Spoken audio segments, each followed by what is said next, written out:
Coach Roy Hall, Brush alum. I'm going to be here for the duration of this year. We've been running a program, Student Athlete Leadership Training. We call it SALT, but it's also our smaller group. It's called our ARC Elite Training. And we meet once a week, and it'll be on Wednesdays. And so we got a small group and have the opportunity to connect with you guys every single week. We've been doing this program for about 4 years now. So we're not any strangers to you all. So we're excited to be in the building today. I'm excited to be here as well.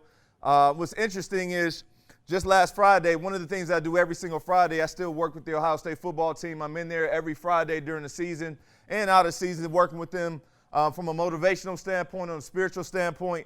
And they sit down just like you all are doing right now. You all are in high school. We got some guys that's going to go first round next year, be millionaires. And it's the same conversation, it's the same narrative in regards to doing what you got to do to get to where you want to be.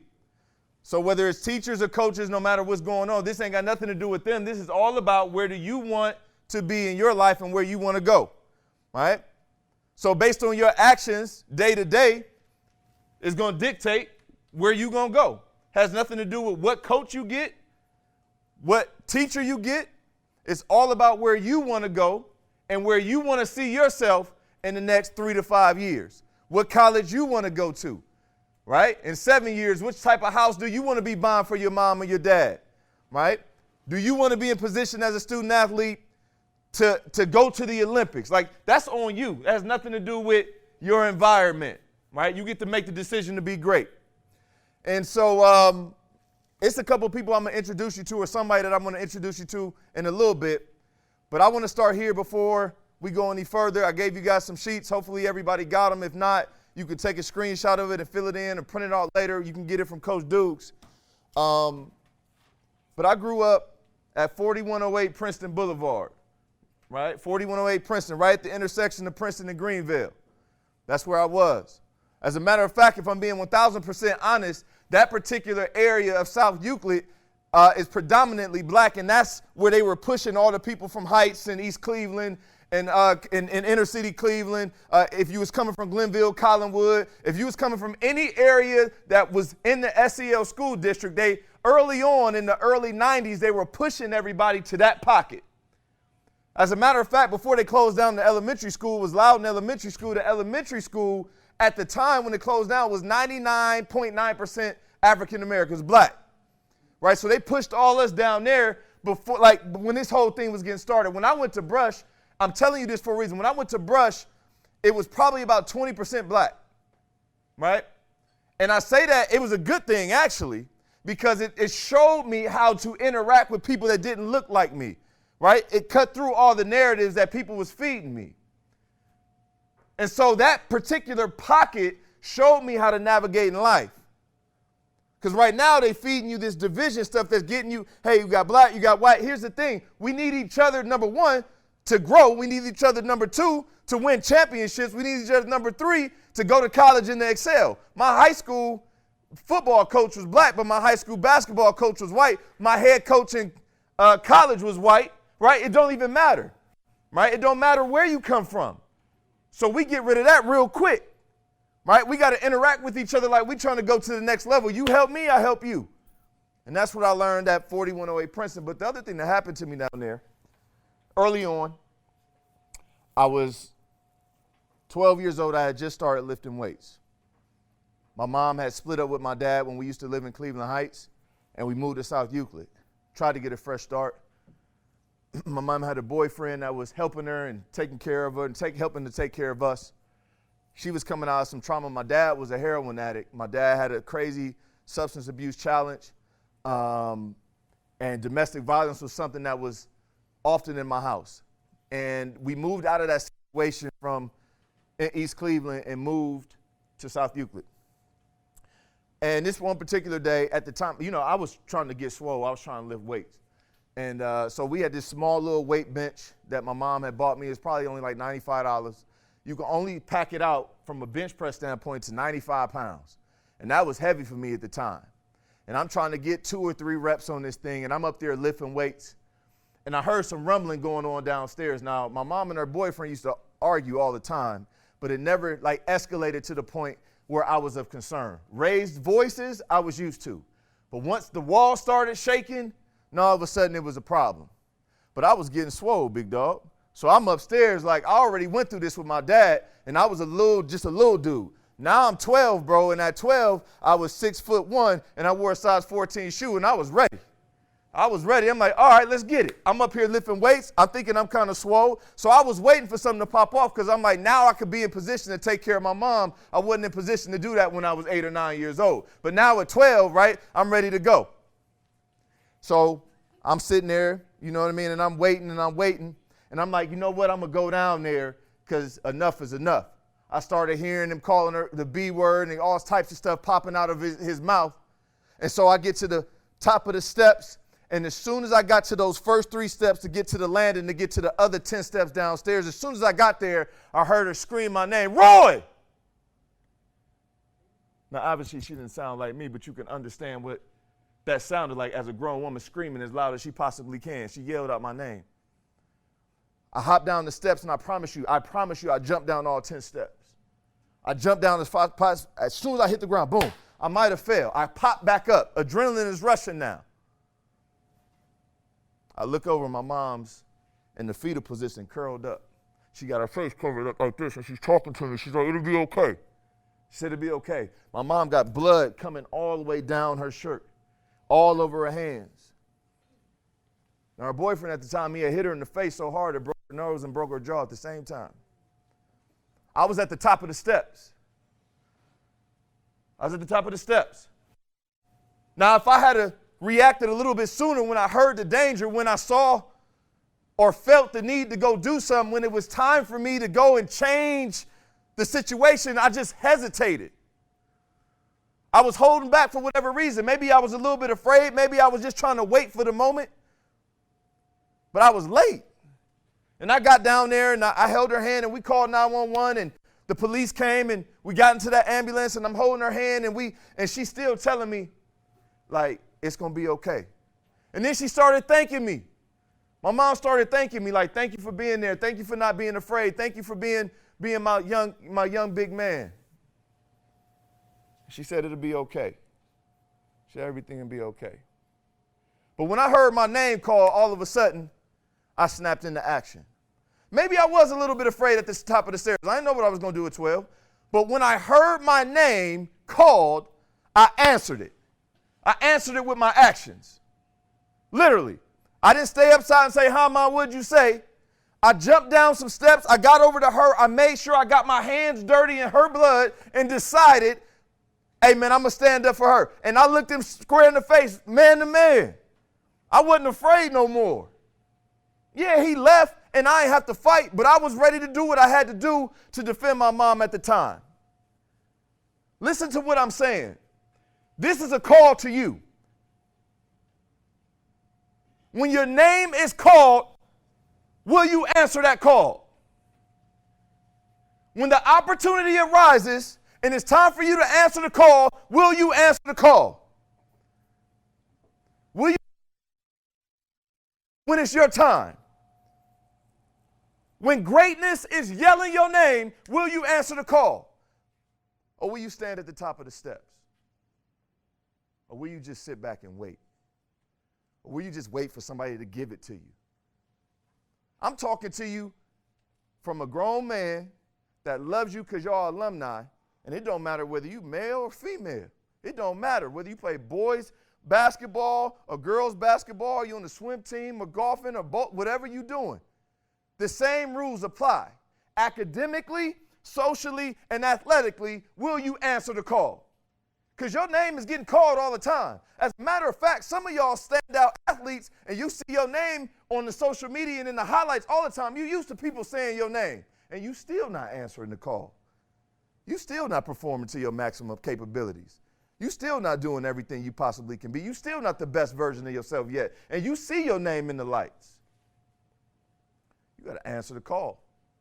You got to show up and you got to get dirty sometimes. You got to be uncomfortable. You got to be, listen to this. I answered the call because my name was called because somebody else needed me. That's how you step your game up.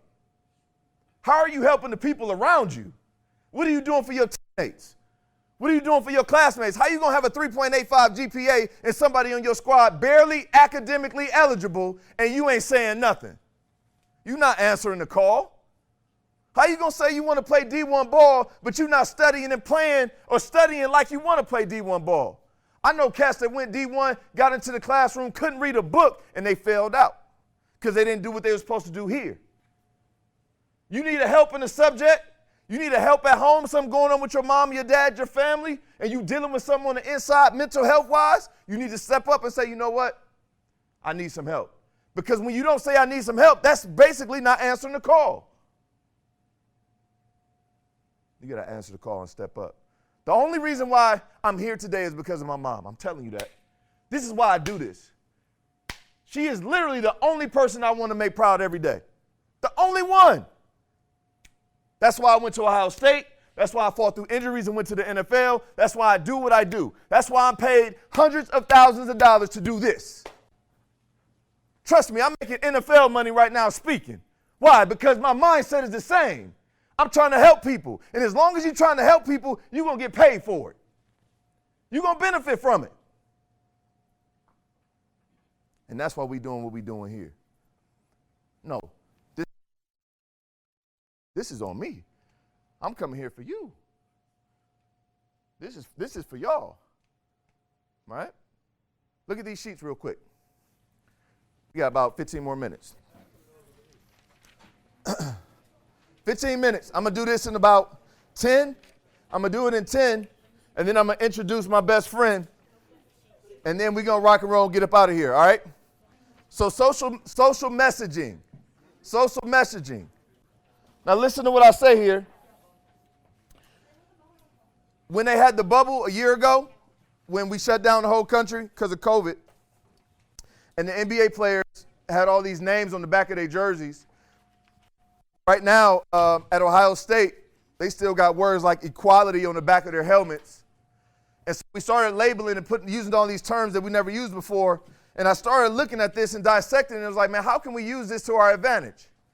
How can we use this to our advantage? And so let me just dive right into it. It's a fill in the blank here. You can follow along. If you don't have a sheet, just look on with somebody else. But here's the first point. People are introduced to you by what's in front of them. They see you, right? People are introduced to you by what's in front of them, but they remember you by what you leave behind. Go ahead and write that in there, right? People are introduced to you by what's in front of them, but they remember you by what you leave behind. So this is a self-check. What are you leaving behind? Listen. I'll make it real for you. 157,000 people die every day on this earth. I don't know if you knew that. 157,000 people every day. 2 people on average pass away every second, including teenagers. So let's just say nothing's going to happen to you. Nothing's going to happen to you. But if it did, what would you leave behind? If you were gone tomorrow, what would people say about you? Would they be like, oh, he averaged 35 a game? No, nobody care about that. What would they be saying? They wouldn't care about your coaching record. What are you going to leave behind? Man, I'm gonna miss my big brother because he helped me with my homework all the time. I'm gonna miss my big sister because she always encouraged me to do better in school. I'm gonna miss my big cousin because he cooked for me because he gave me his food when I ain't had none. Like, what are you leaving behind? Okay?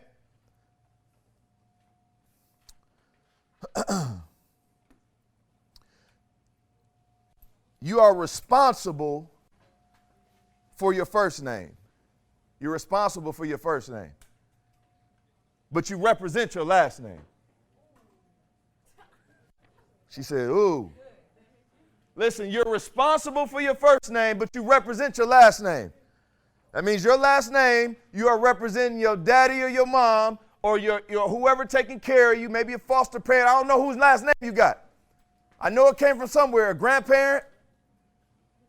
It's in your DNA. Listen, it's in your DNA to be great.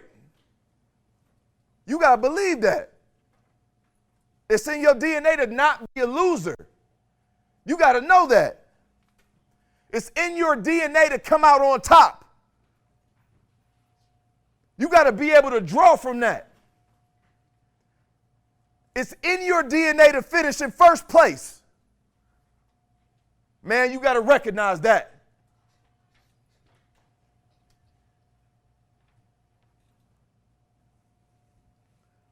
You represent your last name. Period. Period. What's on your back, you represent that last name. Okay? Let's keep moving real quick. Real quick. This is just a little something I need you to do later. Take a look at your last 5 text messages. Take a look at your last 5 social media posts on Snap, all that. Wherever you at, TikTok, take a look at your last 5 conversations that you've had with people. Do those last 5 conversations represent your last name as best as you possibly can? Absolutely not. If we being 100, come on. Your last 5. Do your last 5 say greatness? Do your last 5 say, come on, do it say family? Do it say unity? Do it say hard work? Do it say I want to be number 1? Nah, probably not. Your last 5. Listen to me. Your last 5 messages need to align with what you want for your life in everything. If you check your phone out, your last 5. What's on the back of your jersey? I got about, let me see, I probably got about 8 more minutes. Yep, 11. Here we go. What's on the back of your jersey? Okay, now I told you what they had on the back of their jersey. This is a quick lesson, just a quick one. This is a little quick one, just a little quick one. All right, you're either on the left side or you're on the right side, okay? That first word, complainer, fill that in. Is that on the back of your jersey? When people think of you, do they think about the person that's always complaining? What I like to say is don't complain, contribute. If it's a problem, you should be a part of the solution. But you running your mouth and complaining back to your mom or your dad or whoever you talking bad about your coach. Come on now. Are you a complainer? Number 2, are you disrespectful? Number 3, are you arrogant?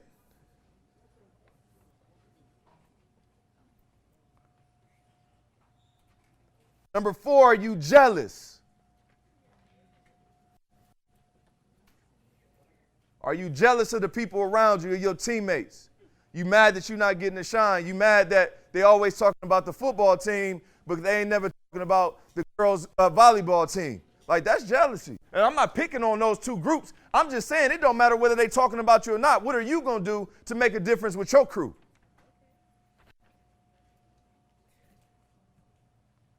Are you vengeful? Are you impatient? Is that on the back of your jersey? When the coaches are talking about you, when your parents or the people in the community and teachers are talking about you, do they bring up those words? Or are you on the right side? Are you helpful? Fill that in. Are you helpful? Are you an encourager? Do you help the people around you? Hey, it's going to be better. You're going to get better. Let's work together. Are you forgiving? Are you forgiving? Are you forgiving? Are you forgiving? Are you respectful? Are you selfless? And is your whole framework built on love? All right, built on love. Here, last but not least, let me get through this last part. Last year, they canceled a lot of stuff. And right now, they say we live in a cancel culture. Right? Well, you can do something wrong and make one mistake, and they'll run you out of town. They'll shut you down for a while. You know, you see it mostly in entertainment, but you see it a lot in a lot of different spaces. And so last year they canceled the season. So a season could be a football season, a basketball season. A season could be when you're going through something hard, like it's a season, right? But this says cancel season, substantial reason. Substantial reason. In other words, it does not matter what's going wrong with me. My reason for doing what I'm doing is greater than whatever's going around me. So it doesn't matter how hard it's going to get. It doesn't matter how tough it is. Tough times don't last, tough people do, right? So cancel season, substantial reason. Your platform is what you do, not who you are. Your platform, like as an athlete, as a student athlete, as a student and an athlete, you can have a 4.0 GPA, but that's still not who you really are. Like, just because you got like your academics together don't mean you're a great person, right? We're talking about character, okay? But at the end of it, here's the thing. Don't let cancel your competitiveness, all right? So don't let when things go wrong, don't let it shut down you being competitive. That means you got to go hard, and it's your spot to get. Nobody going to give it to you. No matter what it is, your grades, they're not going to give it to you. That scholarship, they're not going to give it to you. The attention you want, they're not just going to give it to you. You want your parents just to show up at a game and they ain't showing up, it might not happen. But don't let cancel your competitiveness. You still got to go hard because it's about you. Now listen, even if you don't have support, you still represent your last name. So somebody got to take your last name to the next level. You can't depend on your people to do it. You're supposed to go further than your parents. Don't let cancel your can, C-A-N. I can do it. I can be the first in my family to graduate from a major college or university. I can be the first person in my family to graduate with a 4.0. I can be a starter. I can raise my GPA. I can listen to a speaker without being interrupted with the people next to me. I can walk away from a friendship that's been holding me back. I can. People have been telling you can't your whole life. So don't let cancel your can. And don't let cancel your commitment. Your commitment. All right? Now, it's been somebody that's been committed to seeing me be great since I was 14 years old. Since I was a freshman here, it's been somebody committed to seeing me be great. Now, that's really strange because usually, especially in high school, everybody wants to be great themselves. But this particular individual has been committed to me being great since I can remember. I mean, literally, he knew I was going to be a monster before I did. Like, he knew I was going to the NFL before I did. He believed that I was going to go to the NFL more than I did. He kept me on the right path. He picked me up to take me to practice. He was the one that was cutting my hair. It's probably why I ain't got no hair right now. He messed me up early on. My hairline was down here at one point. He started cutting me, and it just started.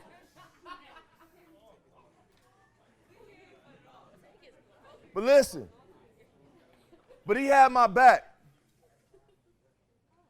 He was 2 years older than me, a junior when I was a freshman, when I started playing varsity football, when I started starting on varsity football as a freshman. And he had my back ever since, whatever I needed. I mean, we were so tight, like I ain't really have a lot, right? And his parents, our mom and dad, still married today. They did their thing, which he was able to have a couple things, even from like financial stuff, just clothes and stuff like that. He was a little bit older. Like he would give me his clothes, like, and I would wear his stuff in school when people knew, and I ain't care. Because that was big bro. Like, that's what we did. He took care of me and looked out for me, right? And his senior year, he was set up. He played running back, starting running back for us. 6 foot, was probably about 220, 225 at the time. Was a monster, fast, explosive, right? Was getting recruited by some D1 schools and just out there shining. And then one day we was playing at John Carroll, had a game versus Stowe. He took a routine hit, hit his head. Next thing you know, he getting life flighted. Had to have emergency brain surgery, cut a piece of his head out like that. Recovered from that, had to learn how to walk again, had to learn how to talk again, had to learn how to be him again. But somehow, some way, by the grace of God, man, he just like emerged even stronger and continued to support and showed up at all my games. Still my biggest advocate to this day. My man even came to the Ohio State game when we was winning national championships and stole a piece of grass. It meant so much to him, and he still got it. That's before we went to Turk. But my best friend in the world is here today, and he's going to be rocking with us throughout the year as one of our guest coaches in our Arc Elite Leadership Program. He went on to open up his own barbershop. He's a flourishing Christian hip-hop artist, one of the most talented individuals that I know, great family man, and somebody that I'll always look up to. I'm going to just give him about 60 seconds, but give him a round of applause, Mr. Jamal Boyd.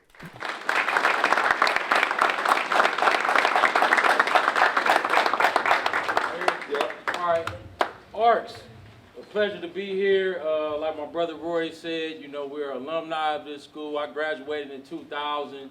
I can remember getting up 5 o'clock in the morning, man, and coming to this school when we didn't have hardly as much facility equipment as you guys had. And, you know, me and this brother used to grind it out, man, and he's a product of that grind. So, you know, I'm excited about being here with you guys this school year. You know, I'm hearing a lot of great things about the athletic program. Want to hear some better things about the academic program going on right here, because you guys have all the resources that you need to be successful. So I'm not going to take up much time, but I'm going to see you guys throughout the course of the year. Thanks a lot to the coaching staff and everybody who's allowed us to come out here and speak to you guys today. And, you know, just like everything Roy said, you know, utilize that time when your name is called, all right? So pleasure seeing you guys today, and you'll see me all year. All right, we literally got about 60 seconds. If the question is, hey man, if we in the program, is it just y'all coaching? Yeah, it'll be me, Coach Boyd, also Coach Dukes, but then we'll also have a lot of guest speakers who are former women who were athletes here, women that were athletes here and former athletes here that'll come and speak to us as well. So we'll make sure we engage across the board. This will be your guys' program, and so we'll do a good job at facilitating and helping. Again, when your name is called, all right, you got to answer that one. That's on you. Like tonight, when you get to the crib, just take a look at your stuff. Hey, look at your academics. Look at where you are socially. Look at where you are from a mental health standpoint. Look at where you are athletically. Are you where you want to be? And if not, ask yourself why, and then start to make the changes to get there. All right? I appreciate you guys. I'm going to turn it back over to Coach Dukes, and I'll see you guys around. Thank you.